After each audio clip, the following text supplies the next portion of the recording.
광주시가 남구 에너지밸리에 집값의 10%만 내면 10년간 산지 분양받는 누구나 집 사업을 추진합니다. 2025년 750호를 무주택자에 공급할 예정입니다. 여수산단과 광양제철소가 있는 광양만에서 원유 유출과 해양사고가 이어지면서 바닷속 오염이 심각합니다. 제대로 된 조사도 이루어지지 않고 있습니다.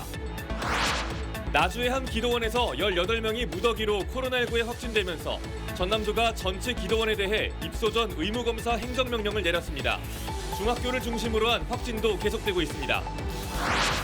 산단과 항만 주변 거점 주유소와 대중교통에 요소수가 우선 공급되고 있습니다. 광주 등지의 개인용 차량은 당분간 불편이 계속될 전망입니다. 여러분 안녕하십니까? KBC 8시 뉴스입니다. 청년과 신혼부부 등 집 없는 서민들이 저렴한 비용으로 자기 집을 마련할 수 있는 길이 열렸습니다.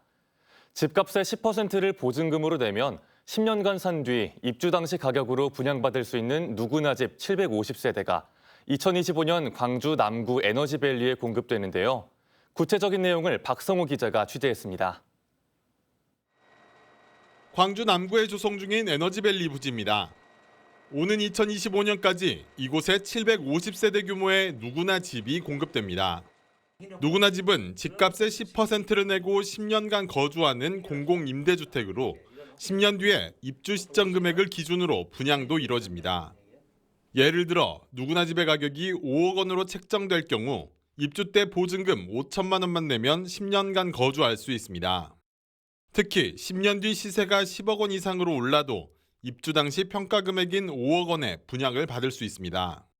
민간 임대 아파트는 지금 보면 5년이나 10년 지나면 분양하는데 그때 집값이 이제 많이 올라버리기 때문에 임차인이 그걸 분양받기도 어렵고 돈 마련하기 어렵습니다. 집을 마련할 만큼의 돈이 없는 청년과 신혼부부, 아이가 있거나 부모님을 모시고 있는 무주택 서민층이 대상입니다.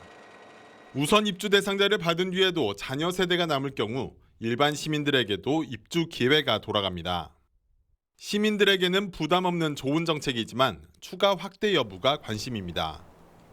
누구나 집 정책을 시범 도입한 국토부는 기금 부담과 용지 확보의 어려움 탓에 인천 검단 신도시 이후 추가 사업 계획을 세우지 못하고 있습니다. 누구나 집 10년 임대입니다.를 남구 에너지 산단에 공급할 계획을 가지고 있습니다. 이 누구나 집에 대한 성과 또 분석해서 향후 확대 여부는 판단하도록 그렇게 하겠습니다.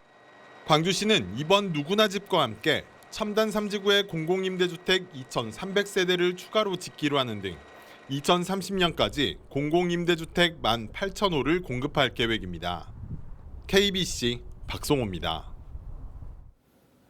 다음 달 광주 전남 시도 상생발전위원회에서 논의할 신규 과제들이 잠정 확정됐습니다. 광주시와 전라남도는 상생발전위원회 실무위원회를 열고 달빛 고속철도와 전라선 조기착공, 마한 문화권 복원과 세계화 등 신규 공동협력과제 7건을 발굴하고 기존 과제 33건의 추진 상황을 논의했습니다. 시도는 다음 달 3일 개최되는 상생발전위원회 전까지 공동발전과제를 계속 발굴하기로 했습니다.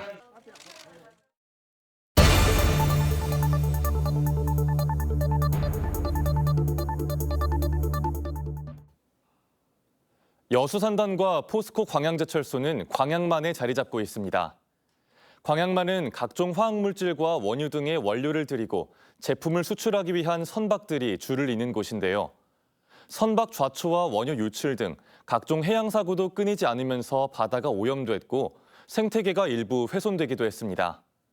KBC 특별취재팀이 해양환경 전문가와 전문 잠수사들과 함께 직접 광양만 바닷속을 살펴봤습니다. 이형길 기자의 보도입니다. 휘어지고 찢긴 송유관 사이로 원유가 쏟아져 나옵니다. 최악의 원유 유출 사고 중 하나로 꼽히는 지난 2014년 GS칼텍스 송유관 원유 유출 사고입니다.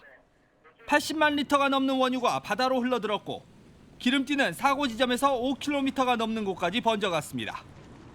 당시의 사고는 아직까지 바다 생태계에 심각한 피해를 입히고 있습니다. 풀 있어요, 바다 풀. 그것이 한마디로 고기가 산란하고 그런 거 그던데 그게 다 없어져 버렸어요. 이후에도 광양만에서의 기름 유출 사고는 끊이지 않고 있습니다. 여수해경이 기름 유출로 방제에 나선 건수만 하더라도 지난해부터 현재까지 모두 40건에 유출 기름량만 13,000리터에 달합니다. 끊이지 않는 기름 유출에 바다는 괜찮을까? 해양환경탐사 전문가들과 전문 잠수사들과 함께 광양만 바닷속을 직접 들어가 봤습니다. 희뿌연 바닷물에 앞이 제대로 보이지 않습니다. 더 깊이 내려가 보니 갯벌에는 불가사리만 가득합니다. 생명력이 강한 불가사리는 오염된 바다에서도 살 수 있어 해양오염의 척도로 불리는 생물입니다.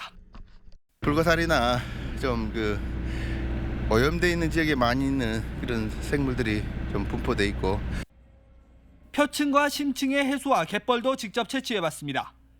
눈으로 보기에는 별다른 이상이 없습니다.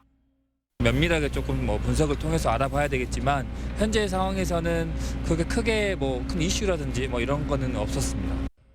하지만 해양환경공단의 측정 자료를 보면 상황은 다릅니다. 수질 오염도를 측정하는 화학적 산소 요구량 COD 수치가 광양만 해역에서 지난 2015년부터 빠르게 올라가고 있습니다. 바다로 오염물질이 지속적으로 유입되고 있다는 뜻입니다. 최근에 광양만에 유기물이 들어올 수 있는 인자가 뭐가 증가했는지를 살펴봐야 되잖아요. 근데 그러면 산업단지 증설밖에 없는 거잖아요. 지금 상황으로 보면. 화학적 산소 요구량 수치가 올라가는 시기가 GS칼텍스와 LG화학 등 대기업 공장의 증설 시기와 맞물립니다. 문제는 해양오염에 대한 체계적인 조사가 이루어지지 않아 어디서 어떤 유해물질들이 바다로 흘러들고 있는지 파악되지 않는다는 점입니다. 해양오염은 한번 진행이 시작되면 되돌리기가 쉽지 않습니다. 늦었지만 지금이라도 광양만의 수질과 오염도를 조사하고 대책 마련을 서둘러야 하는 이유입니다. KBC 이영길입니다. 나주의 한 기도원에서 코로나19 확진자가 무더기로 발생했습니다. 방역 수칙을 제대로 지키지 않은 채 숙식을 함께 하면서 집단 감염된 것으로 보이는데 방역 당국이 전남도 내 기도원 100여 곳에 대해 입소 전 진단검사 행정명령을 내렸습니다. 임소영 기자의 보도입니다. 나주 세지면의 한 기도원.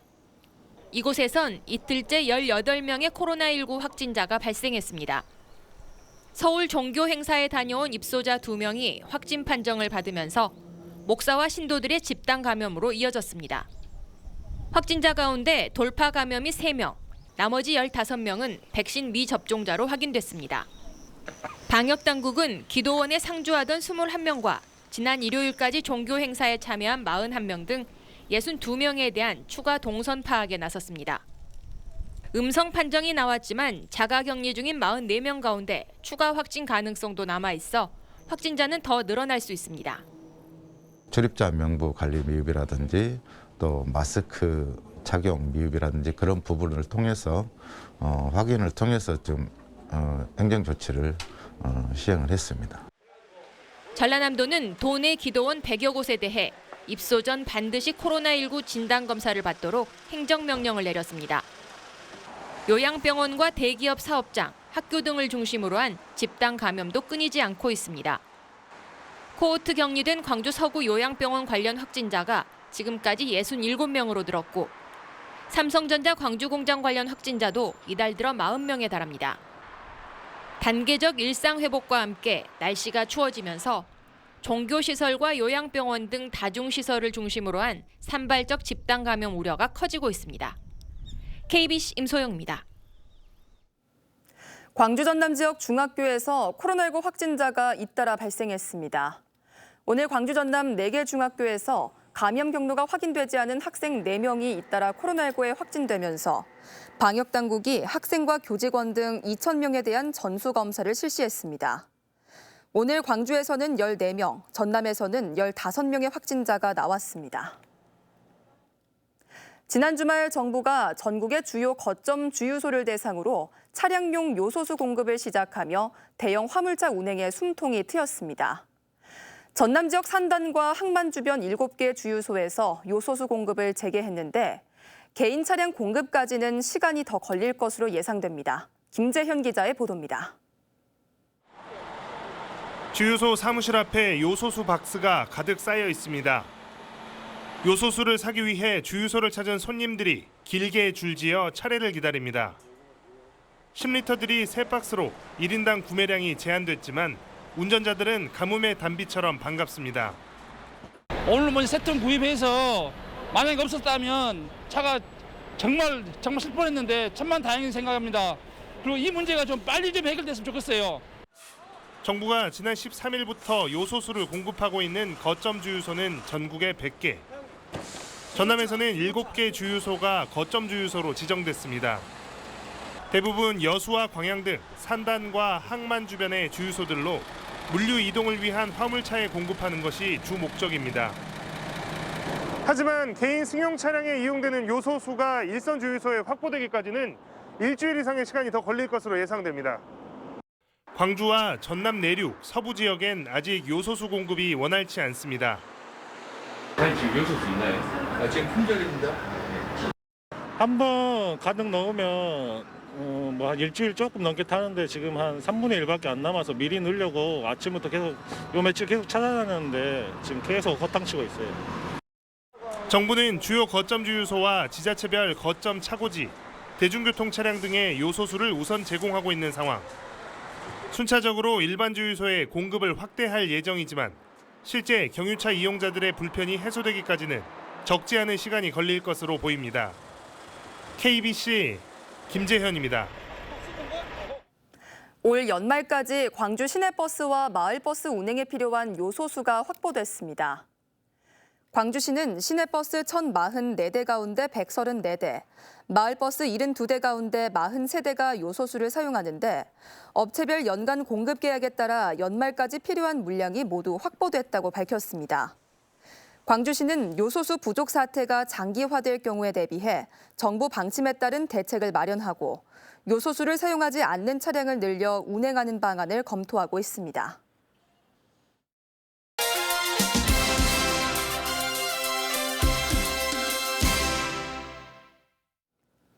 민선 7기의 성공 여부를 가늠하는 마지막 정부 예산안을 두고 광주시와 전남도가 예산 확보에 총력을 기울이고 있습니다. 광주시는 이용섭 시장에 이어 내일 김종효 행정부시장이 정부 예산을 심의 중인 국회 예결위원들을 다시 만나 국가고자기장연구소 연구 용역과 시립의료원 설립 등 국회 현안 사업 예산 요청에 나섭니다. 전남도는 지난주부터 국회에 국비 캠프를 차리고 신안군 비금 암태 국도 건설과 초강력 레이저 연구시설 관련 예산 확보에 노력하는 가운데 김영록 지사도 안도걸 기재부 2차관을 만나 내년도 국고예산 지원을 요청하는 등 총력전에 나섰습니다. 광주시가 인공지능 메타도시 조성을 선언하고 24개 기관 기업과 업무 협약을 맺었습니다. 광주시는 김대중 컨벤션센터에서 AI 메타버스 융합도시 광주 조성을 위한 비전을 선포하고 메타버스 특화센터 건립과 세계 최고 수준의 실증 장비 구축 등 4대 추진 전략 16개 과제를 발표했습니다. 메타버스 생태계 조성을 위한 협약에는 네이버와 SK텔레콤, NHN, CJ 올리브 네트워크스 등 메타버스 분야의 최고 기술을 갖춘 기업들과 전남대, 조선대 등 대학 연구기관 등이 참여했습니다. 전남의 의료관광 산업 활성화를 위한 민관 협의체가 구성돼 상품 개발과 마케팅에 나섭니다. 전남 관광재단과 의료계, 관광업계 등은 협의체 발대식을 갖고 지역의 의료기관과 치유형 관광지 등을 연계해 중국과 몽골, 베트남 등 해외 관광객을 대상으로 웰니스 관광을 추진하기로 했습니다. 이미 병 의원들의 협동조합이 구성된 목포를 비롯해 전남 동부권까지 참여를 확대하고 순천만 국가정원과 장흥 우드랜드 등 치유형 관광지를 활용할 방침입니다. 신안 흑산도 해역에서 지진이 발생했습니다.